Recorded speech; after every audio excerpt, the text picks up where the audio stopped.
Good evening, everybody, and welcome to Calling All Creatures. As you guys know, I am your host, Lori, and tonight we have a really cool podcast for you guys. I have Liz Clifton on with me, and she, does so many things. I don't even know where to start. She helps with meditation.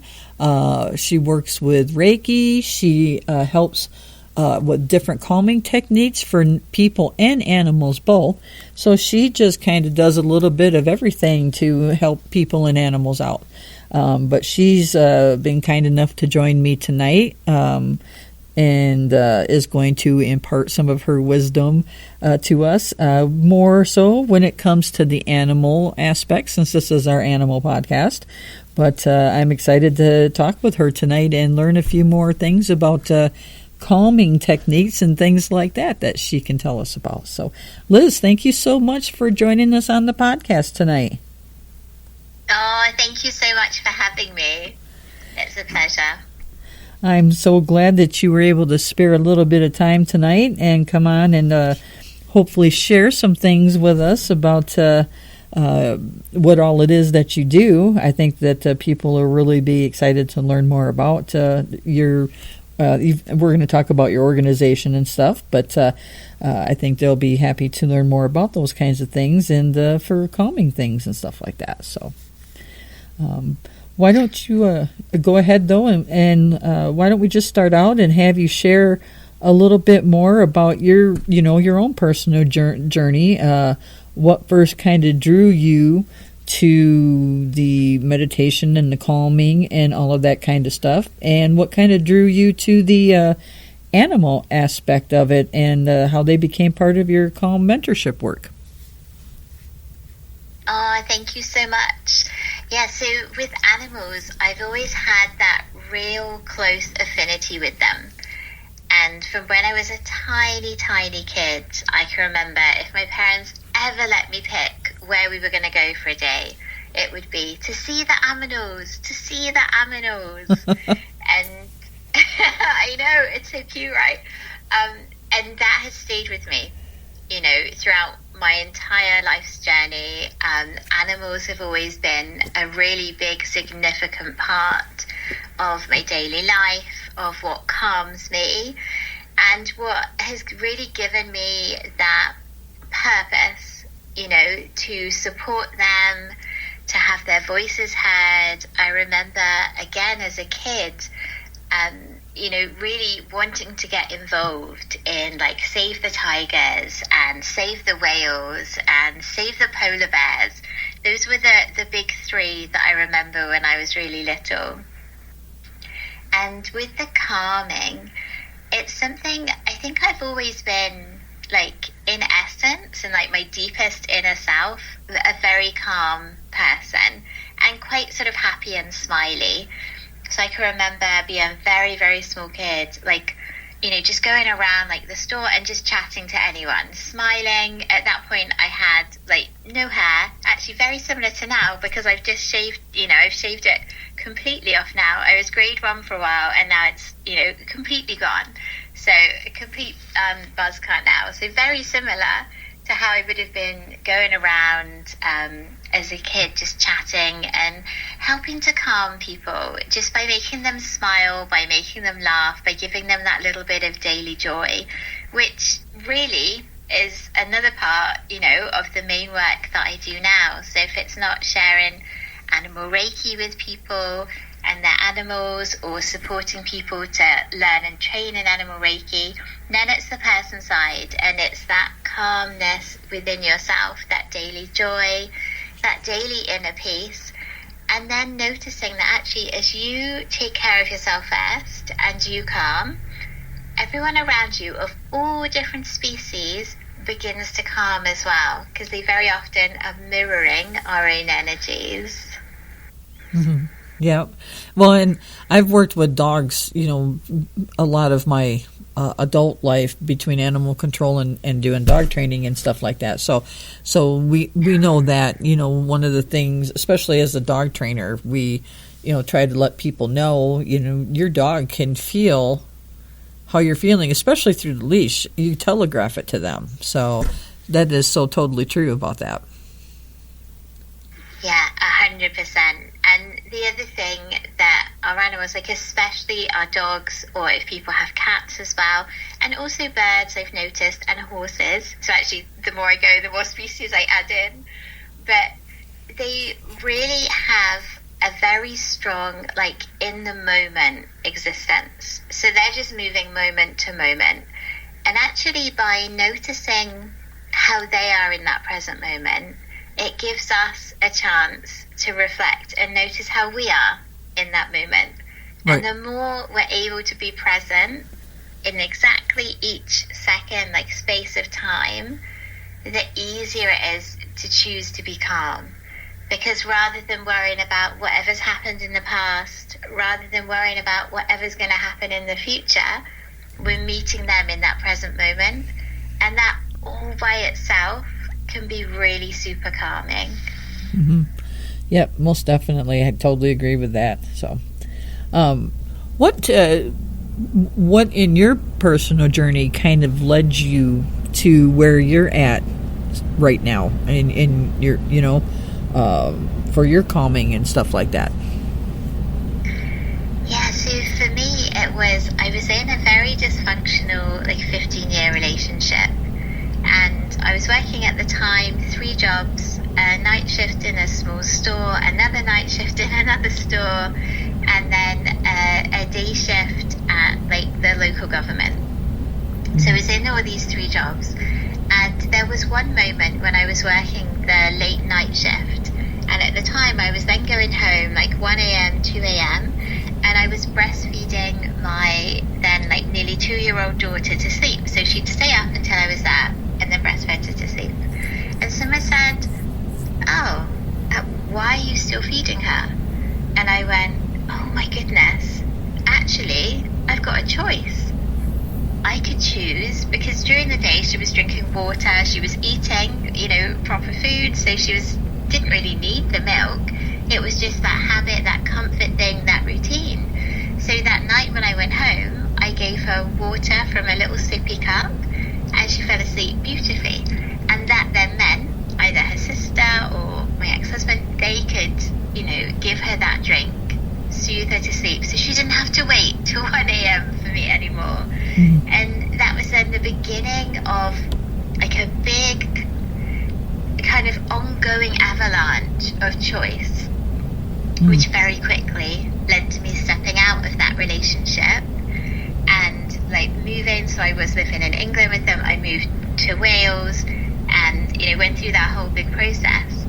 And then as I was beginning to get settled, we rescued our first Romanian street dog.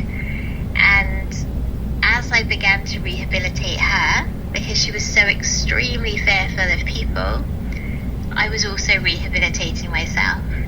And together we were building our trust in ourselves and then in each other and then, people beyond.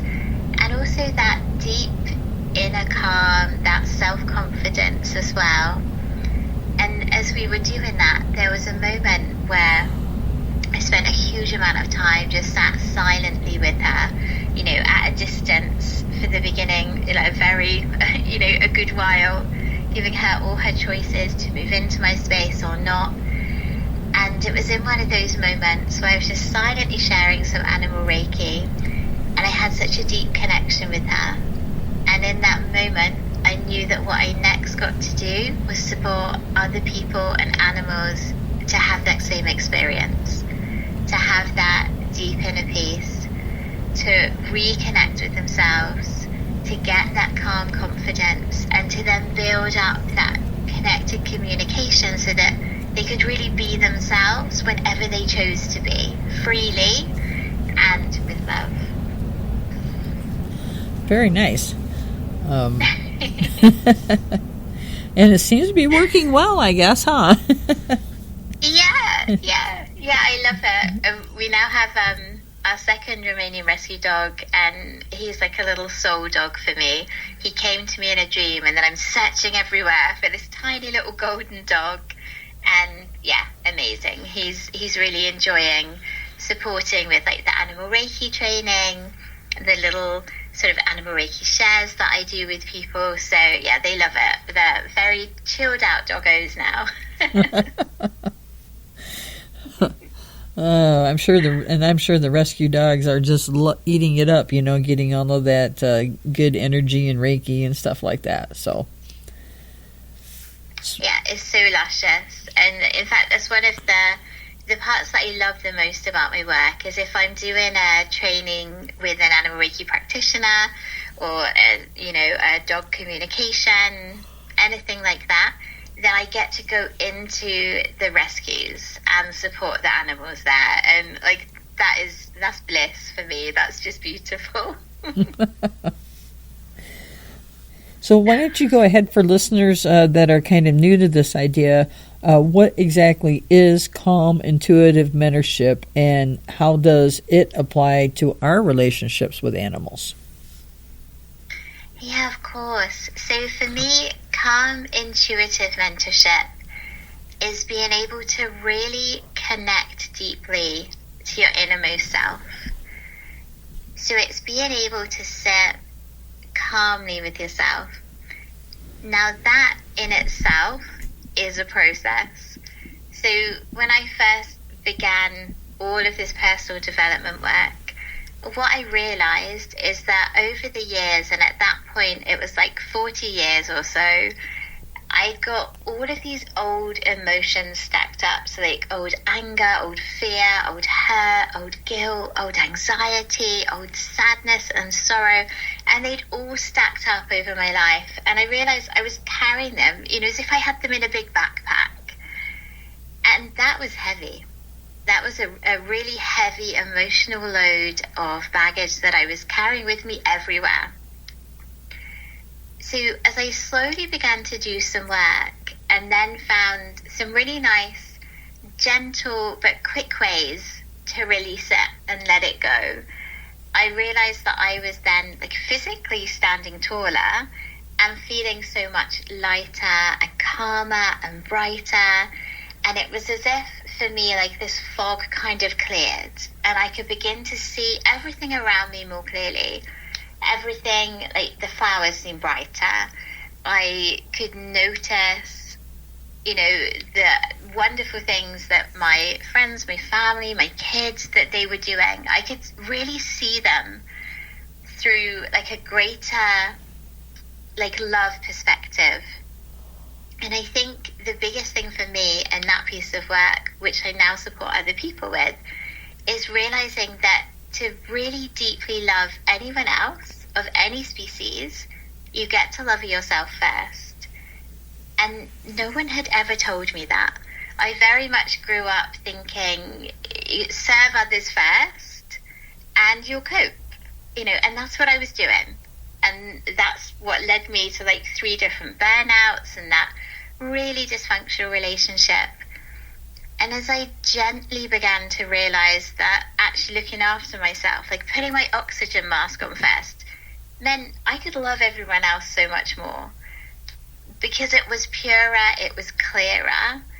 And from those spaces where I'd released all of those old like negative emotions that I've been carrying with me, I was then able to be clear with myself, to really communicate with myself. So, on a daily basis, I check in. How am I feeling? And then, what do I need? If there was any negativity or anything I was stressed or worried about, how could I support myself? And that gives you that clarity then.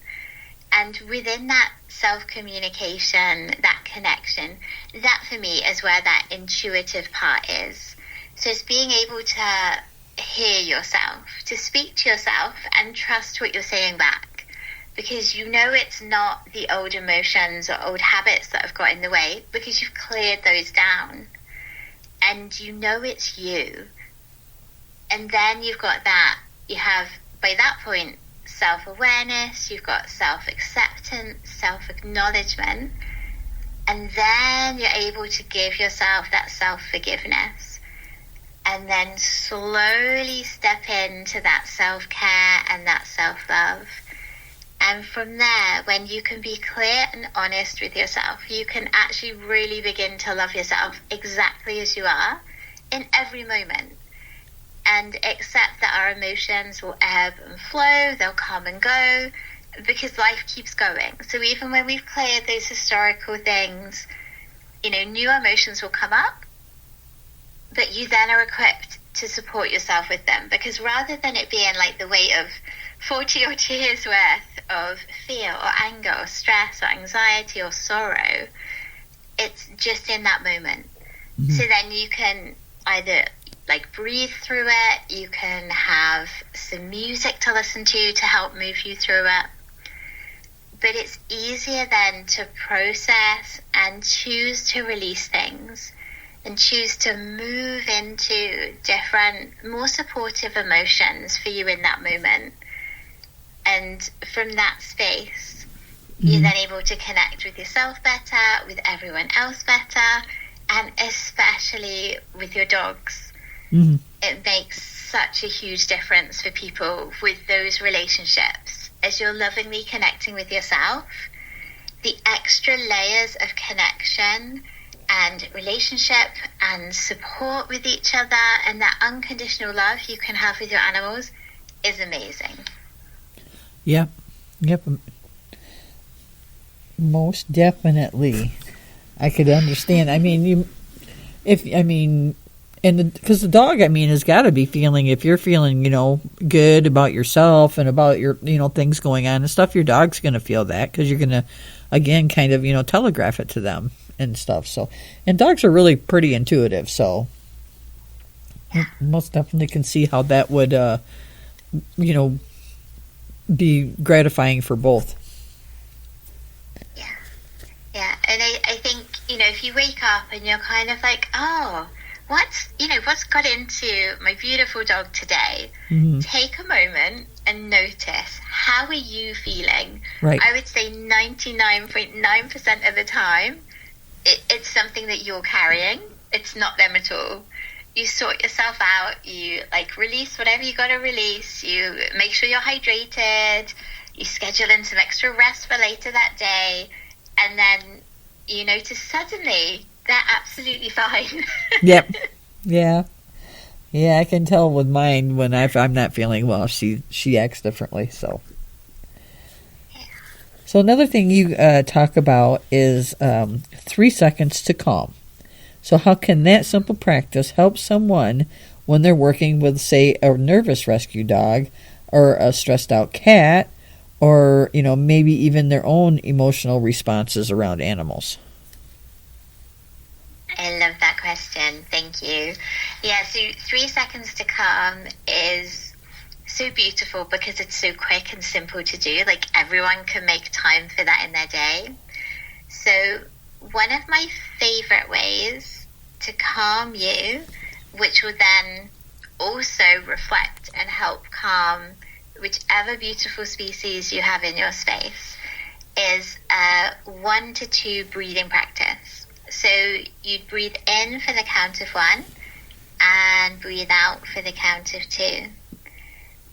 And to help you, how I often do it, as I would say to myself, 1 green forest tree as I breathe in, and then 2 green forest trees, 3 green forest trees as I breathe out. And how that works is that the longer out breath is going to naturally support your rest and relaxation state through your parasympathetic nervous system.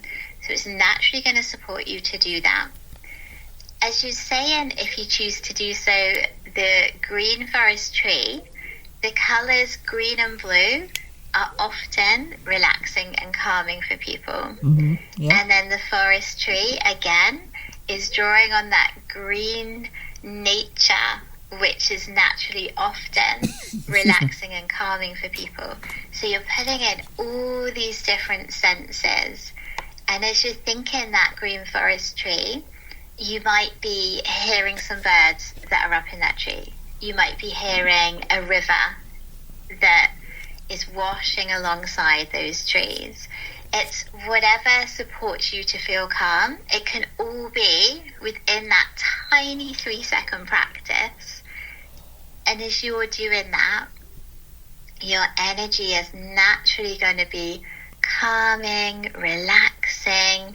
Any old stress is going to start to dissipate and release. And so that's going to support anybody around you.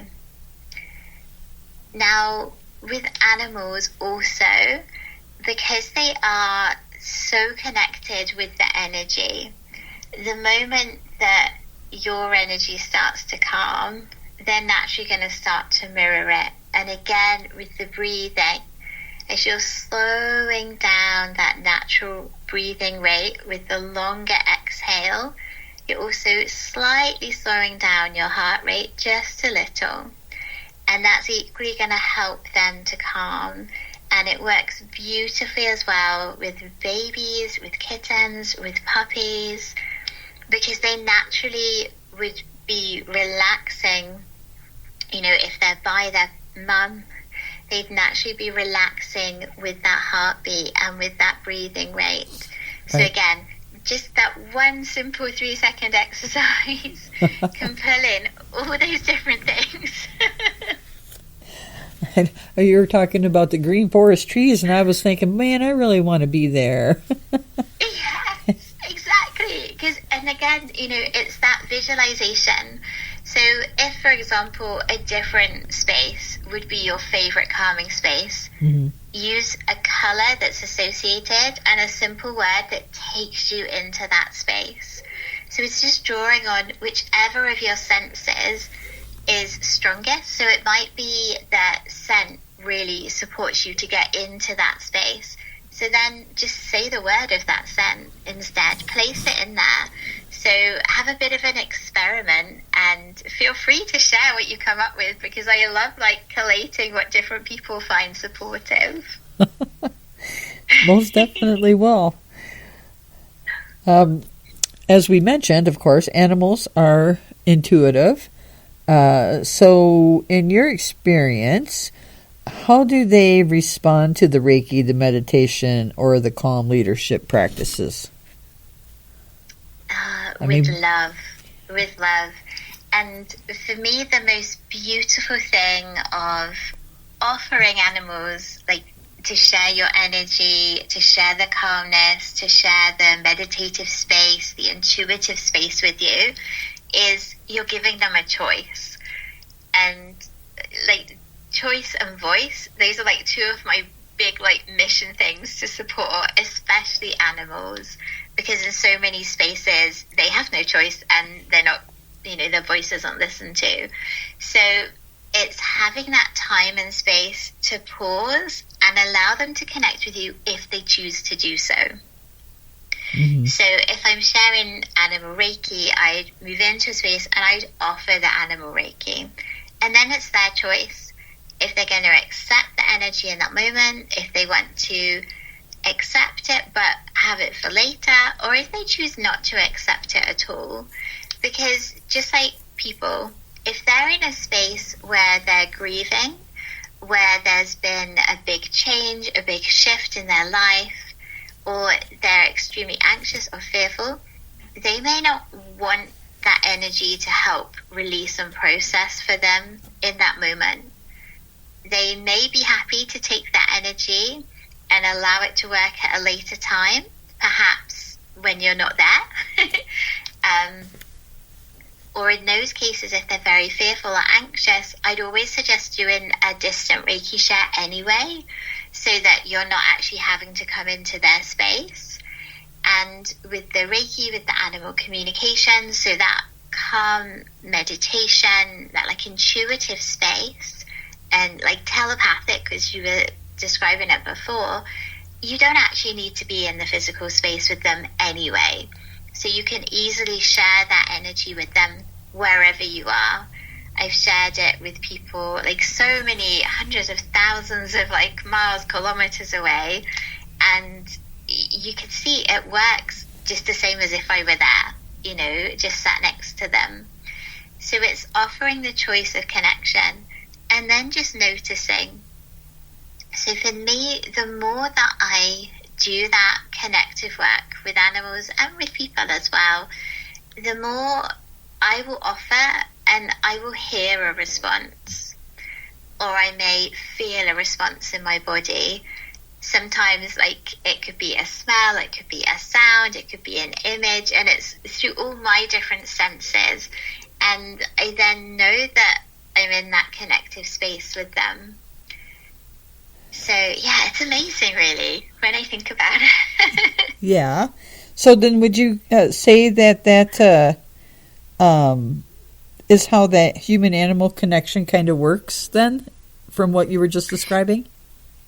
Yeah, so I think it's obviously in that present moment, and for every individual and animal in every moment, it's going to vary. For me, it can be through any of my different senses. For some people, it will be like a physical connection. For others, they'll hear some words, maybe they'll see a color, or they'll feel like a heat or a coolness. The animal could move away from you, could move towards you. There are so many different ways that they can connect and communicate with us, that it all comes down to that individual animal in the moment, and then that individual human animal in the moment as well. And I think just like our emotions and our behaviors will change and, kind of develop as we move through our own personal journeys and our own calm spaces and maybe not so calm spaces, I think it's the same for each individual animal as well. So then when you're putting any two individuals together, it can come through any of your sensory spaces. If you work with like auras and things, then it could be that you're connecting through there. It could even be connection through like, dreams or daydreams, like really any way that energy can move and flow, there can be a connection there for you.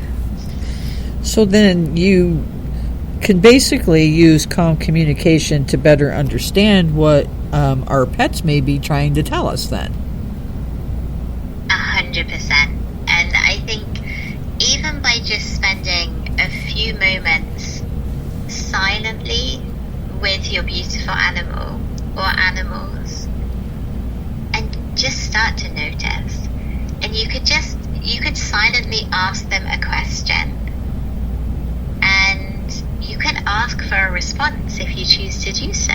So it could even be like with animal communication at the very beginning, I'd say just ask a question.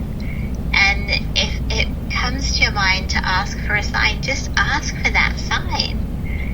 So it could be, can you hear me? Look at me if you can hear me. Move a paw if you can hear me. Like anything that feels good for you in that moment. Trust yourself. Trust your intuitive flow, your intuitive energy. And then trust your beautiful animal companion. And I think they pick up on so much that is unsaid from us anyway, and we know that. As you were speaking about your energy, your emotions, your feelings, your tension, any stress, that passes physically down the leash. So just imagine how much of your other energy they're picking up and noticing anyway. Right. Exactly. As you said, if you're feeling off, if you're feeling a bit ill, they will be behaving differently. They often, are kind of prompting us and saying, hey, you need to take care of yourself. You need to stop. If you're about to leave to go somewhere, but maybe you've forgotten something and they're kind of getting in the way, like, take a moment, because there's usually a purpose there, and it might be that they're reminding you of something. Mm-hmm. Yep. So, there's probably quite a few of our listeners out there that have pets that have been through some kind of trauma, coming from a shelter or a rescue. And what kind of advice would you give them for helping to create a calmer, safer environment for their new pet? So the first thing is to find out as much as you can about what they've already gone through. Now, I do realize that many rescue animals, there is little to no history, so there may not be very much there. But if you can know some of their backstory, some of what they've already gone through before they're there coming into your life, then that's brilliant. Because you can then begin to understand how they might be feeling. The other thing is to ask as many questions. And again, some rescues are amazing. Some rescue foster guardians are amazing, and then some don't share so much. But anything about their usual behavior prior to you bringing them home or meeting them, again, will be really supportive, because then you know what their kind of usual foundation, behavior, sleeping, eating habits, anything like that, so that you understand how they are at the base level. And then taking time, just lots of time, to allow them to choose, to always have a space so that they can choose to come and interact with you or choose not to. And obviously always be safe. So the ultimate thing is taking care of everybody's safety. And then it's supporting yourself and supporting them by you being calm. So even if something else is going on external and that's causing you some stress or any kind of negative emotions, then support yourself as best you can, seek extra support outside, whatever you need. But as you're moving into that shared space with them, move in calmly. You know, avoid the eye contact, all of those lovely like body language things that support, so you can make yourself small, you can look away. And especially with fearful or animals that have gone through different traumas, it's really using that peripheral vision. So it's what you're using if you're driving, and you can kind of practice with it by just looking at a point ahead and then just moving your hands out either side of you. So you've got your arms extended and your hands, and then just notice if you can see those two hands, and just practice with that peripheral vision, because it's really supportive as you're beginning to build up that connection, build up that trust and that calmness, that calm confidence and relationship with nervous or fearful animals, is so you can see them, you know they're safe, you know where you are, and it avoids that, you know, kind of front-on eye contact. And just then really understanding about the species. So looking into how does that species, any breed-specific communication, behaviors. So giving yourself like as much data, you know, Sherlock Holmes style, like understand as much as you can, but then also recognize that the beautiful animal that you are sharing your life, sharing your space, your home with, they're an individual too. So whilst you can have all of this information, what you really get to do is observe and notice, and also trust yourself.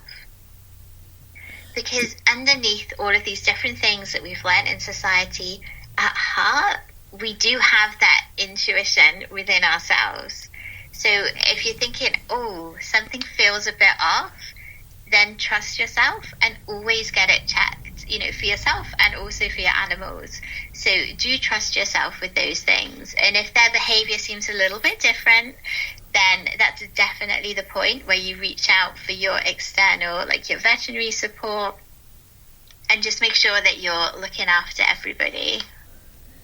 Definitely some good advice for those people out there. So with that being said, can you now share a success story where your calm techniques have maybe helped transform an animal's behavior or even strengthen the bond between that animal and their person? Yeah, of course. Oh my goodness. There are so many. So the first one that I love Is my own one, is with Zara, with that, our first beautiful Romanian street rescue dog. So when we brought her home, she'd been brought over from Romania from a kill shelter. She'd been born, we think, just a few weeks before they took her into that space. She'd got these 2 tags in her ears. She'd pulled them out. So one of her ears is just like tatters. We still can't understand how it's still hanging on in there, but it's strong. And she was so fearful of people. So when they brought her over to the UK, she'd had like about 6 months, I think, and she had never gone out of the tiny like inside area in daylight. She was hiding in this little dark space, really, really small, and just creeping out each night to eat, drink, do her business, and then creeping back in. So when I actually inquired about her, within a few minutes, I had this phone call from this lady at the rescue. She was in tears. She was like, "You're the only person that's shown any interest. We think it's maybe because she's a black dog." And I'm like, oh my goodness. And like, what? And they were kind of at the end of their tether, and they were considering putting her down. So within a couple of days, we drove hundreds and hundreds of miles to go and fetch her and bring her home. And it took them about an hour to get her into a crate. She was so fearful. Mm-hmm. So we then had this beautiful dog in our car, and we're like, wow, this is a bigger challenge than we realized. This is going to be an adventure. So within like a few months, just lots of time and space for her. Everything her choice. I remember the moment when she very first made physical contact with me, and she just came and nestled her beautiful little nose against my knee. And I was just like, oh my goodness. So in that moment, I'm like saying, be calm, I'm calm, I'm calm. Because I'm like, there's no way I'm going to like ruin this moment. She's got this confidence, she's come up, she's connected with me. So I'm just like, calm, calm, calm. And I know. So it's like mind over matter. And it's where that inner self-talk, it can be so powerful. So if you're in one of those moments, you know, you've been so patient, you're given this beautiful creature so long time and space, and they're choosing to finally make that connection. Like, your heart is just like overflowing. You want to, you know, dance and celebrate. But in those moments, peace, calm, chilled, whatever works for you, you just repeat that word to yourself. Oh my gosh. And so now, when we moved into the house that we're in at the moment, we built like a private yard for her. So she's got like beautiful house. We've converted like a big garage for her. So she's got like, she literally has her own house. And we then have the yard so that the other dogs can go out and she can play with them. And she comes up and she's, you know, coming up to us for like scratches, and like, it's amazing. The transformation is just absolutely huge. But when you're beginning those relationships, I think for me, the main thing is that you're bringing that beautiful soul into your family and you're supporting them. You're giving them that unconditional love. You're giving them this shelter. You're giving them this safety. You're going to take care of their every need, their holistic health and well-being. And it's doing it unconditionally. So it's not expecting anything in return, because equally there are some animals, and they can be so fearful and have gone through so much trauma that they may never build up a big bond with you. So it's understanding that that also could be a potential outcome, and just releasing any expectations, like right from the beginning, before you even are reaching out for a beautiful rescue animal, and just knowing that that's okay. So whatever level of relationship and connection they choose to have with you is okay by you, because it can, it really can vary. And if you have like this kind of chocolate box image of, like, for me, in the UK, it was like golden retrievers. When I was a kid, they were in all the kids' books, and you were going to throw a ball for this dog and it was going to come back, and it was going to be your best friend, and it was going to sit with you, and all of these things. And every dog, like every person, is unique and individual. And especially with rescue and street dogs, we don't always know what they've already gone through. We don't know what their parents have gone through. We don't know all of that, like genetic and epigenetic history. We don't know. Right. So it's like allowing them to be themselves. And that's where, again, that choice and that voice, they really come into play for me. So I think for me, if you're rescuing, and this can even be like from breeding dogs as well, is just accept that it's an individual and be as loving and patient with them and yourself as you can be, and always seek that support, like, before you really, really need it. Like, seek the support right near the beginning, and that can just make it so much smoother for you. Yep. So you've kind of set yourself a big mission with your Take 34U movement. So you want to help millions embrace daily calm. And with that, how are animals going to fit into this vision of yours? So for me, I think actually they're right at the base of it. So when I felt that mission, it was in that moment of connection with Zara, our first Romanian street dog. So she's right there at the center. My business is called like Family Dog Connection. So it's right at the very like center, the epicenter of all the work that I do is for any species. So the work that I'm doing with people, like, we're a species too. We're also an animal. So it's, and it's, I think actually a large part of the work I do with people, the mentoring, the coaching, the mindset, the meditation, it's all about remembering who we actually are. And we were not designed to live as we live now. We were designed to have that nature connection.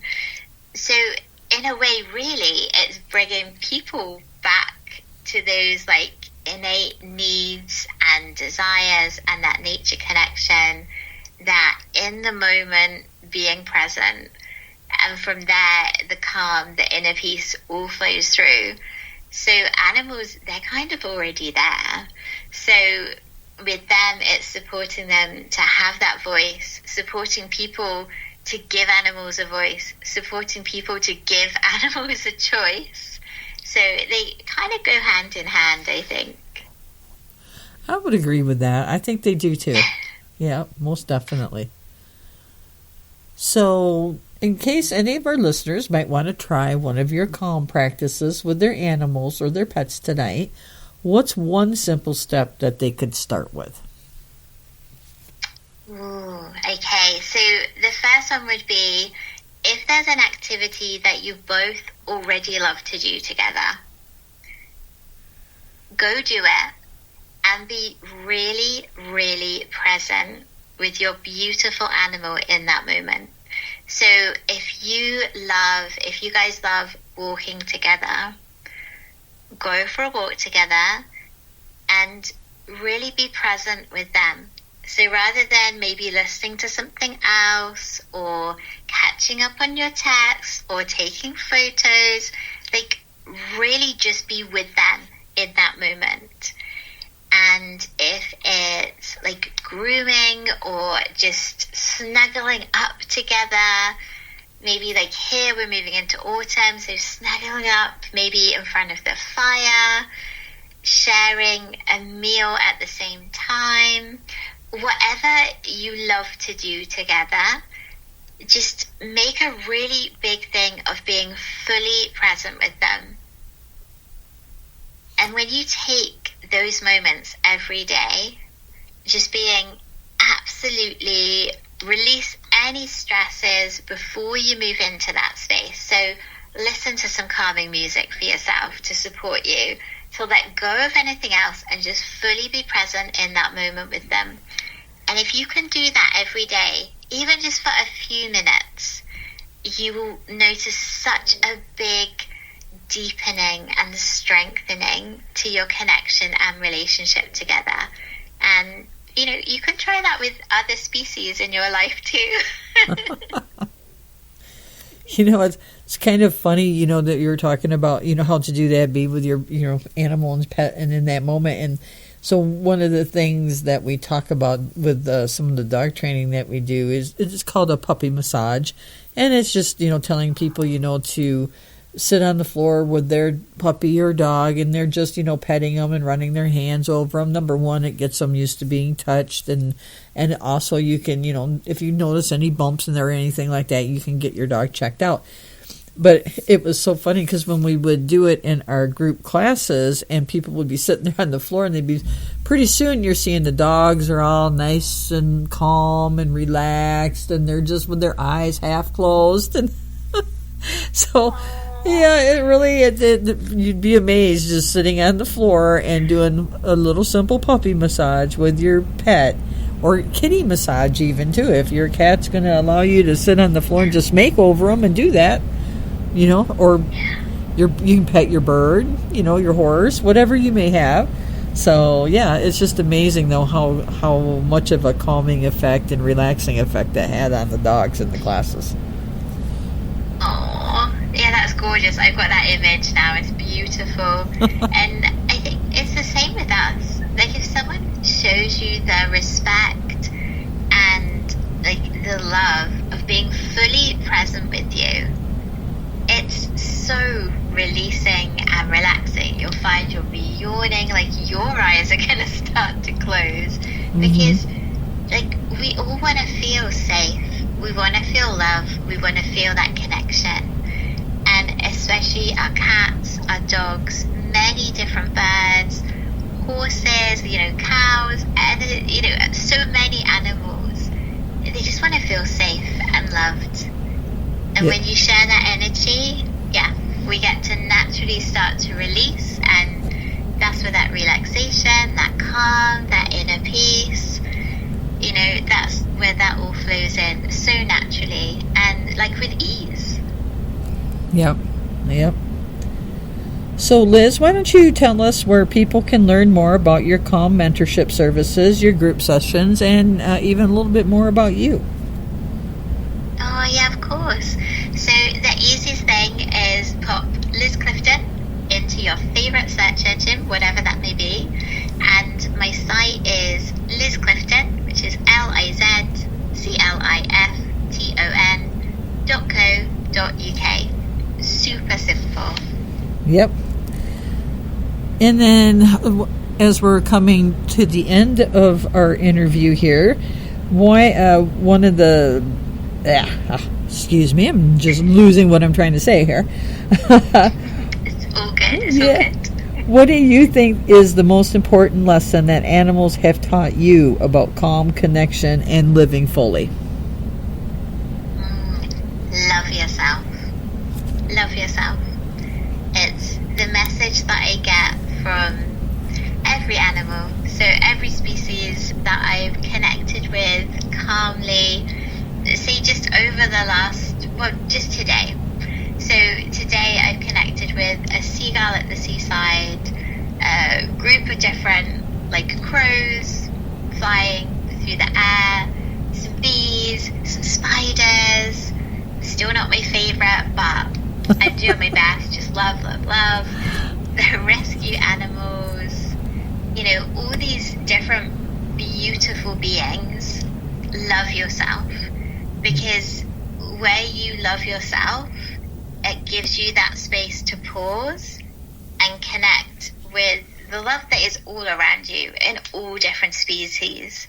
And when you take those moments to just notice, to love, to be grateful for whatever species it is, like we've had so many butterflies around here recently, and I will send a little bit of love and gratitude to each of them.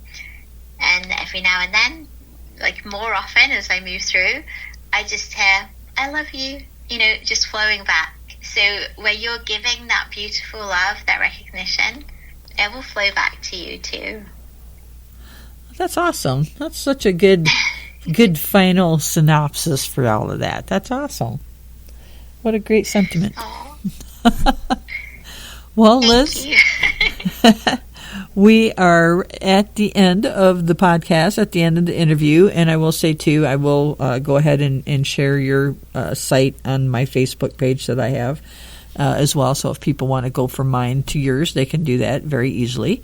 But I really appreciate you coming on and talking about all of this tonight and sharing your experiences and how you got going on this journal and how you've been able to include the animals in it. I think that's great. And it's a very simple step for people to be able to do to start connecting with their own animals. So hopefully some people will go out and try to do that. Woo! Yes, super simple. I think everything in life gets to be simple. Yep. Thank you so much. That's how I like it, is super simple. So, yes. All right. Well, thank you again for being on tonight. I'm just going to go ahead and announce my next upcoming podcast. And I know it's kind of late where you're at, so you're more than welcome to jump off. Or if you prefer to stay on, you can do that too. But like I said, I'm just going to announce the next couple of podcasts. Thank you so much. Such a pleasure. All right, it was great talking with you, Liz. Have a great one. And you. Bye. Right, bye-bye. All right, everybody. So I hope you all enjoyed the discussion with Liz tonight about her calming mentorships and intuitiveness and all of that. It was great to talk with her about all of that, and hopefully you guys got some great tips on connecting with your own animals as well. So I really appreciate her being on and letting you guys know about some of that stuff. So, and if you are interested in learning more, go check out her website. And again, you'll be able to get to it from my Facebook page here. I'll be putting that stuff up within a couple days after the podcast. All right, so now let's see. The next podcast coming up is going to be October 16th. It's going to be Bison Dialogues with Dr. Philip Urso. He has been researching bison and things like that, and he's going to come on and give us all sorts of info about bison. And for all of those people that think it's a really great idea to get out of a vehicle or even go near a bison or any other wild animal, hopefully he'll be able to share some facts about why that's not such a great idea. I'm not quite sure what possesses people to do these things. You would think they would learn better and realize that's not a good idea. But anyway, he'll be on to give us all sorts of great information about bison, and I'm looking forward to that. And then right before Halloween, October 30th, I am going to have Dr. Robin Moore on with me. She is a veterinarian, and we're going to be discussing litter box issues for our kitty cats. I thought this would be a great topic to discuss on here because I know that, sometimes people have issues with their kitty cats using their litter boxes. I had many cats, unfortunately, that would get turned in at the shelter, and I'm sure many shelters do, and any workers or animal control officers probably know what I'm talking about here. They come in because their cats are they turn them in because their cats are having some litter box issues, whether they're not using the litter box, they're throwing the litter all over the place, whatever the case may be.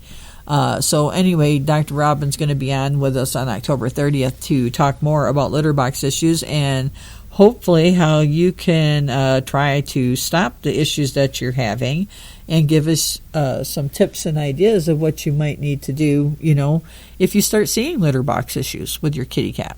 So those are the next couple of upcoming podcasts.